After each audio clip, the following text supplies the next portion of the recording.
Il nous arrive tous de faire des erreurs et d'en subir les conséquences désagréables.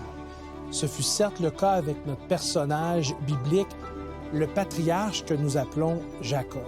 J'aimerais vous inviter à demeurer des nôtres aujourd'hui alors que je vais m'entretenir avec Rémi Ballet sur le fait que Dieu ne nous abandonne jamais.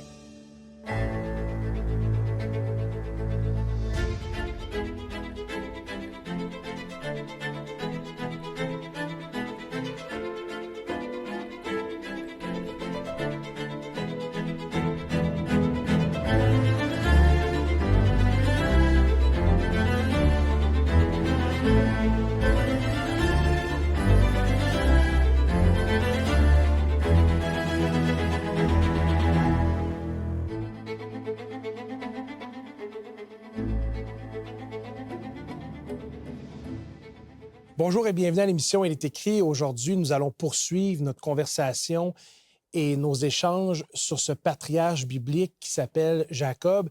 J'ai avec moi celui que vous connaissez bien, le pasteur Rémi Ballet. Bonjour Rémi. Bonjour Patrick. C'est toujours un plaisir de converser, d'échanger sur différents sujets bibliques. Aujourd'hui, nous allons poursuivre notre conversation sur le patriarche que nous appelons Jacob.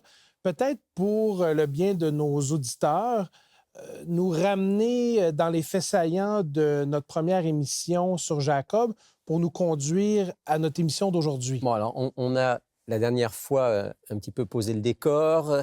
Jacob, c'est un patriarche qui vit 17 siècles environ avant Jésus-Christ, pardon. C'est quelqu'un qui est un jumeau. Il a un frère jumeau qui s'appelle Ésaü. Lui, il est le deuxième. Il est né après Ésaü.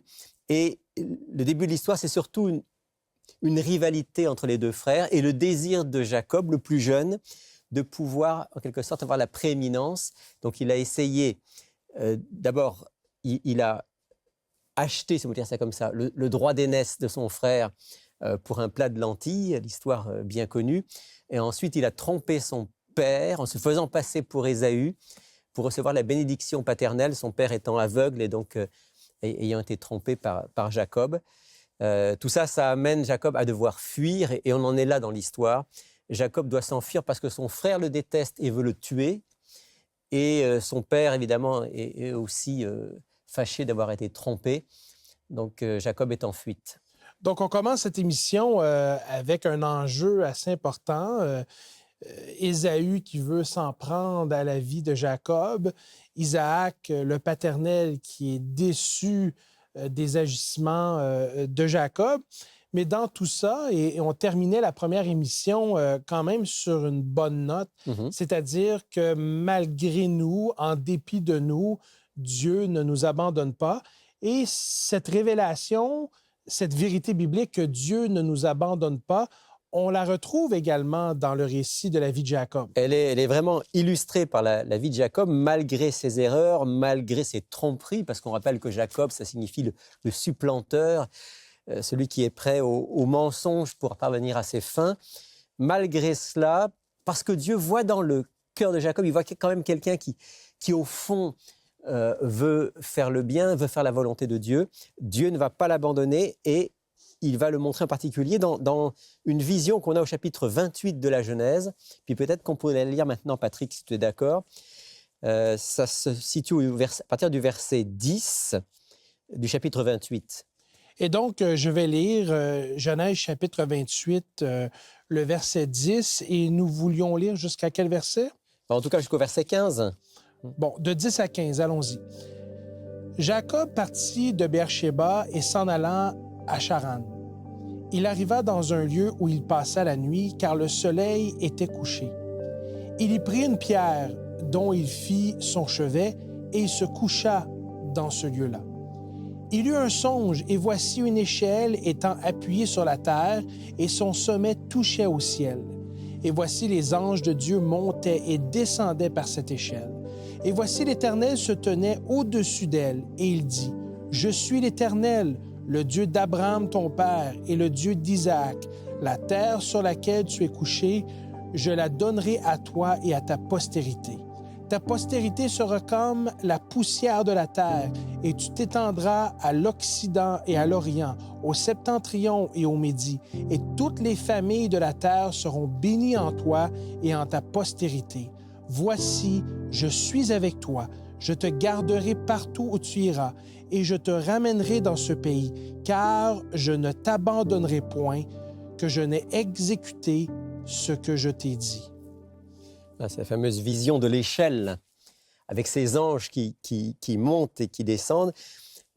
C'est comme un lieu, d'ailleurs que ensuite Jacob va appeler Bethel, la maison de Dieu, parce qu'il va prendre conscience que là, Dieu lui a parlé. C'est comme un lieu où Dieu a choisi de se révéler à Jacob. Il a choisi de le faire en lui montrant que la connexion entre le ciel et lui n'était pas brisée. Parce que Jacob a pu se demander, après tout ce qu'il avait fait, et la réaction de son frère et de son père, il a pu se demander, est-ce que c'est fini entre Dieu et moi? Et Dieu vient vers lui pour lui dire, non, non, c'est pas fini, notre histoire commune se poursuit, et je veux, de manière particulière, te bénir. Des fois, Rémi, je ne sais pas si c'est ton expérience, il m'arrive de lire les récits bibliques, malgré moi-même, avec un certain détachement. Et je m'explique, bon, j'ai jamais eu le sentiment que quelqu'un voulait s'en prendre à l'intégrité de ma vie. Certainement, à différents moments, j'ai dû décevoir mon père. Mais quand je compare ma vie à celle de Jacob, jamais je me suis retrouvé dans une situation aussi désolante où il était confronté, certes, avec du découragement, peut-être même certains éléments de dépression situationnelle. Et on voit que Dieu se révèle à lui de façon très personnelle, de façon très intime, dans un désir de connexion pour lui dire, écoute, Jacob, malgré tout, je suis là pour toi. Puis ça, c'est certainement l'essentiel du message biblique. C'est que, heureusement pour nous, même si nous décevons Dieu souvent, lui nous aime toujours, il ne nous abandonne pas et veut toujours créer ce lien. L'échelle, c'est vraiment le symbole de cette connexion que Dieu veut recréer ici avec Jacob, qui veut recréer avec chacun d'entre nous. Et j'aime beaucoup l'image aussi des anges qui montent et qui descendent. On ne parle pas souvent des anges, mais quand même la Bible les mentionne souvent. Ces êtres célestes qui sont là aussi pour être des messagers de Dieu et pour nous aider, nous soutenir dans les moments les plus difficiles de notre vie, comme c'était le cas pour Jacob. Et puis, d'une manière un petit peu prophétique, on peut dire que cette échelle, c'est aussi le Christ qui est venu faire ce pont entre le ciel et la terre en devenant, lui, homme parmi les hommes et en vivant une vraie vie d'homme pour nous montrer l'amour de Dieu et la justice de Dieu. En même temps, dans cette émission qu'on est en train de construire ensemble, je suis forcé d'admettre que, en quelque part, Dieu n'enlève pas toujours la conséquence de nos mauvaises actions. Absolument. C'est-à-dire qu'il demeure avec nous dans un esprit de pardon. Il y a certes une manifestation de sa grâce, sa miséricorde, mais Jacob est quand même, en quelque sorte, l'artisan de ses propres malheurs. Non, c'est vrai. Et on va le voir dans un instant qu'il va vivre beaucoup de choses difficiles. Il va goûter à la médecine dont il a fait profiter les autres. Mais avec l'assurance quand même très forte ici que Dieu lui dit « Je vais être avec toi, je vais t'accompagner partout où tu iras, tu vas revenir ici, là tu dois fuir mais tu vas revenir ici, j'ai un projet pour toi et même tes descendants vont occuper ce pays. » Puis il y a cette phrase extraordinaire « Toutes les familles de la terre seront bénies en toi et en ta postérité. » Ça, c'est certainement une allusion au fait que parmi les descendants de Jacob, il y aura un jour le Messie. La venue du Messie, la venue du Christ. Absolument. Qui va réconcilier l'humanité au Père par sa vie, sa mort et sa résurrection. Donc Jacob fuit en Mésopotamie, il fuit, et ça c'est les conséquences de ses actes. Il va devoir vivre toutes les conséquences, mais en sachant qu'il n'est pas abandonné et qu'il est aimé de Dieu.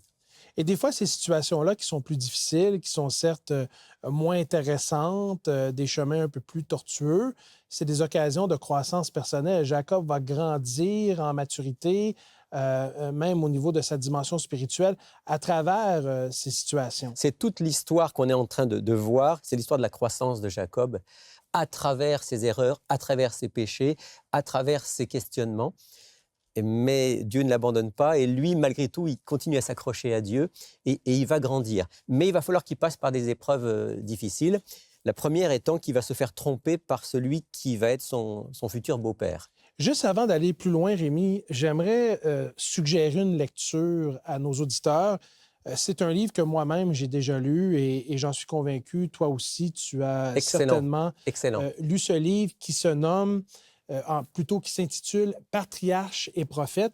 Et j'aimerais encourager nos auditeurs à nous visiter au www.ilesécrit.tv pour commander ce livre « Patriarches et prophètes ».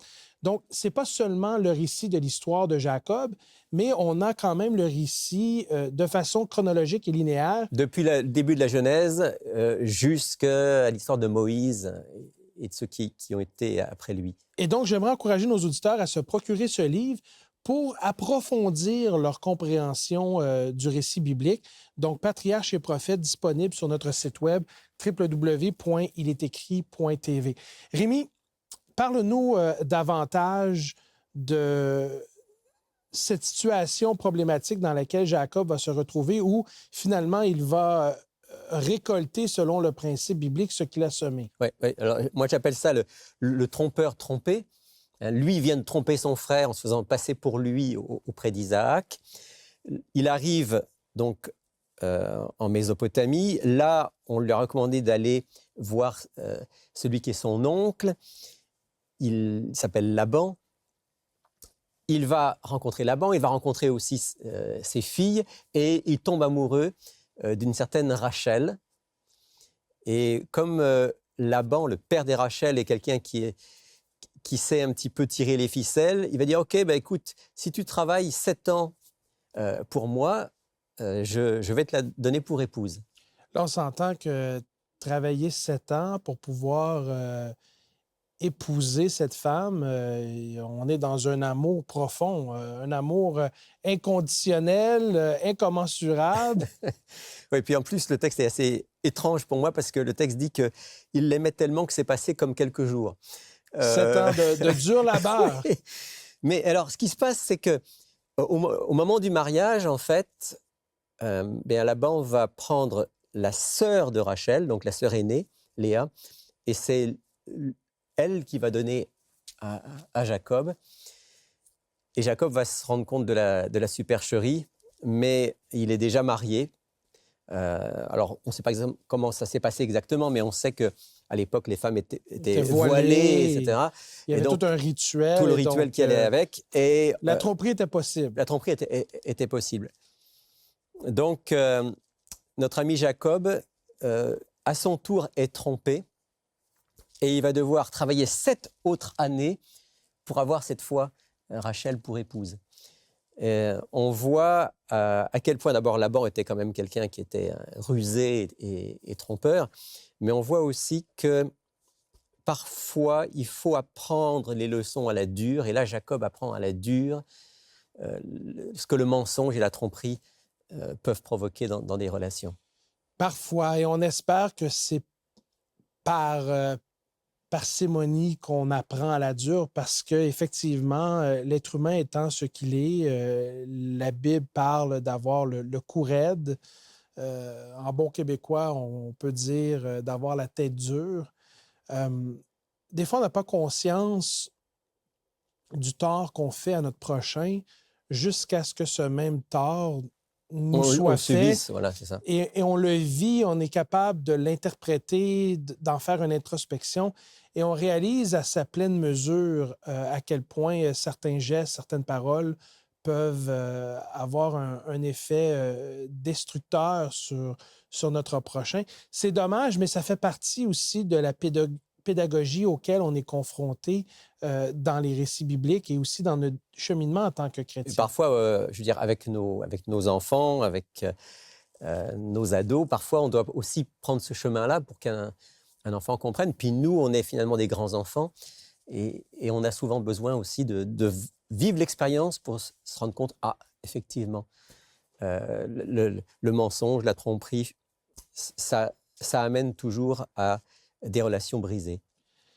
Là, cette situation-là avec Jacob, ça nous amène aussi à une réflexion sur les différentes familles bibliques et même les familles contemporaines. J'ai l'impression qu'on est devant une certaine dysfonctionnalité, là. Complètement. D'ailleurs, Jacob avec le beau-père, je ne sais pas à quel point moi je serais de bonne humeur avec le beau-père s'il m'aurait fait ce coup. Et là, il se retrouve aussi dans des multiplicités relationnelles. Voilà. C'est assez particulier. Jacob vient lui-même d'une famille un peu dysfonctionnelle parce que, comme on l'a vu la dernière fois, la mère préférait Jacob, le père préférait Ésaü. Déjà, ça pose un problème. Et il va avoir, malheureusement, lui aussi, une famille dysfonctionnelle, encore plus dysfonctionnelle, parce qu'on vient de le dire, il va avoir donc 2 femmes, Léa d'abord, puis Rachel. Va s'ajouter à ça le fait que, à un moment, comme elle n'arrive pas à avoir d'enfants, elles vont lui donner, ce qui était une coutume de l'époque, hein, une concubine, une servante à travers laquelle elles vont avoir des enfants. Ça serait presque l'équivalent aujourd'hui des mères porteuses. Hein. Sauf que c'est quand même c'est pas juste une mère porteuse qui ensuite disparaît, c'est quand même une concubine qui reste. Donc il va se retrouver avec 2 femmes, 2 concubines, 12 garçons et un imbroglio incroyable dont on a un tout petit aperçu. Si on lit par exemple, Patrick, on peut lire au chapitre 30 de la Genèse, les premiers versets, par exemple les versets 1 à 9 du chapitre 30, si tu veux bien lire ça. Et donc, nous lisons dans Genèse chapitre 30, les versets 1 à 9. « Lorsque Rachel vit qu'elle ne donnait point d'enfant à Jacob, elle porta envie à sa sœur. Et elle dit à Jacob, « Donne-moi des enfants ou je meurs. » La colère de Jacob s'enflamma contre Rachel et il dit, « Suis-je à la place de Dieu qui t'empêche d'être féconde? » Elle dit, « Voici ma servante Bila. Va vers elle, qu'elle enfante sur mes genoux, et que par elle j'ai aussi des fils. » Et elle lui donna pour femme Bila, sa servante, et Jacob alla vers elle. Bila devint enceinte et enfanta un fils à Jacob. Rachel dit, « Dieu m'a rendu justice, il a entendu ma voix, il m'a donné un fils, c'est pourquoi elle l'appela du nom de Dan. » Bila, servante de Rachel, devint encore enceinte et enfanta un second fils à Jacob. Rachel dit, « J'ai lutté divinement contre ma sœur, et j'ai vaincu, et elle l'appela du nom de Nephtali. Léa, voyant qu'elle avait cessé d'enfanter, prit Zilpa, sa servante, et la donna pour femme à Jacob. » Et ça continue. Hein, et ça continue. Alors, on voit là, hein, Jacob et Ésaü, c'était des chiens et chats. Hein. Mais là, on voit que Rachel et Léa, c'est la même chose, c'est la bagarre. Pour être aimée, alors c'est terrible, hein, parce que Rachel est celle qui est aimée, mais elle n'a pas d'enfant. Léa, c'est celle qui est moins aimée, mais qui a des enfants. Et on voit tout ce dysfonctionnement. Il va y avoir les concubines là-dedans. Ça nous amène peut-être à dire un petit mot, Patrick, par rapport à la question de la polygamie, parce qu'on trouve la polygamie dans la Bible, et certains disent, mais est-ce que Dieu est pour la polygamie? Des gens comme Jacob, qui était quand même un patriarche proche de Dieu, était polygame. Je pense qu'il faut qu'on se souvienne de l'idéal de Dieu, qui est dans le livre de la Genèse, mais au tout début. Hein, Dieu créa l'homme et la femme. L'homme et la femme. Et donc, on a dans la Bible une révélation de l'idéal de Dieu, du projet auquel, je crois, l'humanité devrait aspirer, effectivement. Cette relation homme-femme, et aujourd'hui, c'est peut-être moins populaire de le dire, mais il est écrit, fait l'apologie de la posture biblique. La société peut avoir la vision du monde qu'elle souhaite. J'en conviens. Mais bibliquement, Dieu révèle sa posture et il souhaite cette relation épanouissante entre un homme et une femme dans le contexte du mariage. Et je crois que certaines histoires dans la Bible nous sont données en exemple des dangers, entre autres, de ce qu'on appelle antérieurement la polygamie. Aujourd'hui, peut-être le nom diffère. On peut parler de polyamour. Aujourd'hui, on parle de relations polyamoureuses. Ouais. Mais en même temps, quand on regarde le récit biblique, on est obligé d'admettre que Dieu donne certains bénéfices. Il parle justement de bénir l'union entre l'homme et la femme, d'être au milieu d'eux et d'amener un niveau de paix qui vient seulement de lui dans le contexte du mariage et du couple tel que l'idéal biblique nous est présenté. C'est important de rappeler justement que deux choses, Patrick. La première, c'est que si on veut vraiment être heureux, si on veut vraiment être en harmonie aussi avec Dieu, il faut revenir toujours au récit originel, à Genèse chapitre 1 et 2. Quel était le plan de Dieu? Et là, on voit clairement que le plan de Dieu, c'est qu'un homme et une femme puissent s'unir de manière durable, fidèle, aimante. C'est ça, finalement, qui va pleinement remplir, permettre d'être pleinement épanoui. Après, il y a plein d'histoires bibliques avec un Jacob qui va avoir, disons, quasiment 4 femmes, avec un Salomon qui va en avoir des centaines, mais ce sont des histoires relativement misérables sur le plan relationnel, sur le plan amoureux. Relationnel.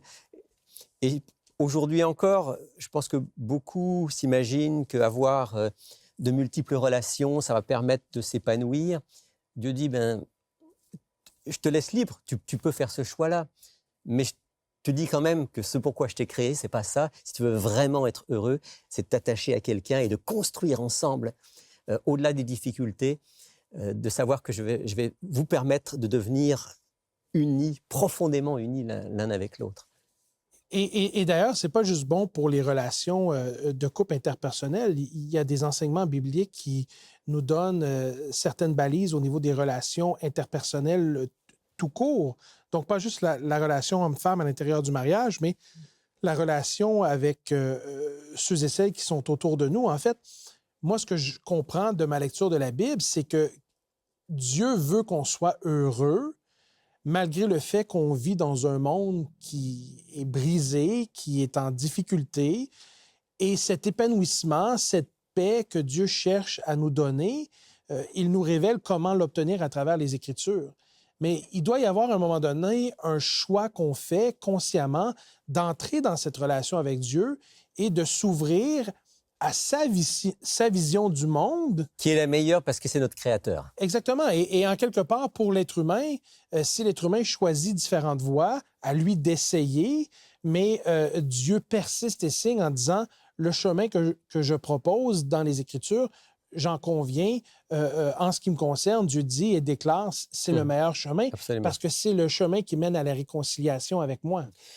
Et ça amène comme à la deuxième chose que je voulais exprimer, Patrick, c'est que si on n'a pas pris le chemin idéal, ce qui est le cas de Jacob, Dieu ne nous abandonne pas et il va quand même nous permettre d'avancer, de grandir dans notre vie et finalement d'arriver là où il veut nous mener. Parce qu'on verra dans la prochaine émission que même si Jacob s'est fourvoyé largement et il en a payé le prix avec cette famille assez dysfonctionnelle, encore une fois, Dieu ne l'a pas abandonné et il va même, au bout du compte, accomplir le projet de Dieu qui est que dans cette région du monde naisse un peuple qui est le peuple de la relation avec Dieu, le peuple d'où viendra le Messie. Rémi, j'aimerais te remercier d'avoir été avec nous aujourd'hui pour partager davantage sur la vie de Jacob. J'aimerais rappeler à nos auditeurs de visiter notre site web ilestécrit.tv afin de se procurer ce livre qui contient le récit de l'histoire de Jacob, patriarche et prophète, d'un auteur que j'affectionne tout particulièrement. Rémi, aurais-tu la gentillesse de conclure ce segment d'émission avec une prière? Avec plaisir. Avec plaisir. Cher Père du ciel, tu nous as rappelé encore aujourd'hui à quel point, lorsqu'on s'éloigne de tes conseils, lorsqu'on s'éloigne de tes lois, lorsqu'on s'éloigne des enseignements de ta parole, on peut parfois en payer chèrement le prix.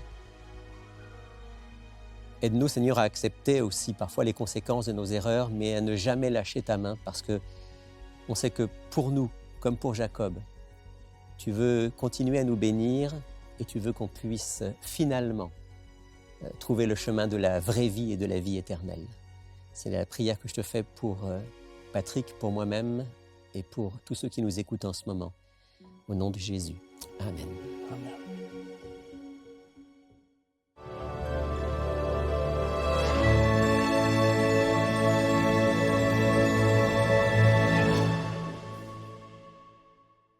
Bonjour Lydia. Bonjour Alberto. Donc aujourd'hui, j'ai entre mes mains un livre qui est bien aimé, bien apprécié. Tout à fait. Patrick a mentionné, pour pouvoir lire et découvrir davantage l'histoire de Jacob, Ouais. écrit par Ellen White. Donc, Pas seulement Jacob. Pas seulement Jacob, certainement. On en a pour 700 pages de lecture. Donc le titre du livre est Patriarche et prophète, Oui. Écrit par Ellen White. Le même auteur Un qui a auteur, écrit oui, Jésus-Christ. très apprécié ici. Voilà. Donc, qu'est-ce que tu pourrais nous dire concernant le livre? Ben, mis à part le fait que c'est une brique, Oui. mais ça couvre, on comprend mieux quand on sait la durée que ça couvre. On va de la Genèse à peu près jusqu'à la fin de la vie de David. Oui, du roi David. Donc, oui. il y en a beaucoup de matériel là-dedans. Puis il y a tous les personnages bibliques qu'on apprécie, Moïse, Abraham, tout ça, tous ces patriarches. Oui. Et donc, on retrouve leur histoire et on apprend leurs traits de caractère, les choses qui, finalement, c'est des leçons que nous, on peut appliquer dans notre vie aussi.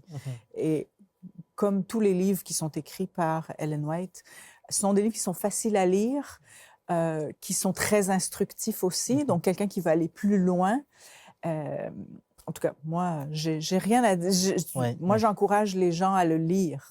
Donc, on a cette combinaison entre mieux connaître les histoires, les patriarches, les événements qu'on retrouve dans les livres de Moïse, chez les rois, donc notamment le roi de David. Mais aussi, on a le côté pratique. Voici qu'est-ce que moi, je peux faire aujourd'hui concrètement pour pouvoir améliorer ma relation avec Dieu, ma relation avec les autres personnes et dans d'autres aspects de notre vie. Puis c'est un livre qu'on vend pour la grosseur et la qualité, si tu veux, du livre, qui est assez bon marché parce qu'il est 26 $ plus les frais de poste. Donc, moi, j'encourage les gens à se le procurer. Oui, c'est un livre à lire et relire. Oui. Vous pouvez commander l'offre de la semaine sur notre site internet ilestécrit.tv ou par téléphone au 514-729-3515 ou encore 1-866-729-3515. Voici également notre adresse. Il est écrit Casse postale 99, succursale Rosemont, Montréal, H1X 3B6. Il est écrit, c'est beaucoup plus qu'une émission sur une variété de sujets bibliques. C'est également une équipe qui souhaite être à votre disposition pour répondre à vos questionnements qui concernent la Bible. Et donc, nous vous invitons à communiquer avec nous via notre site web au www.ilétécrit.tv. Nous vous encourageons également à nous suivre sur nos diverses plateformes de réseaux sociaux, Facebook, YouTube et Instagram. Mais j'aimerais quand même vous rappeler, il est écrit, l'homme ne vivra pas de pain seulement, mais de toute parole qui sort de la bouche de Dieu.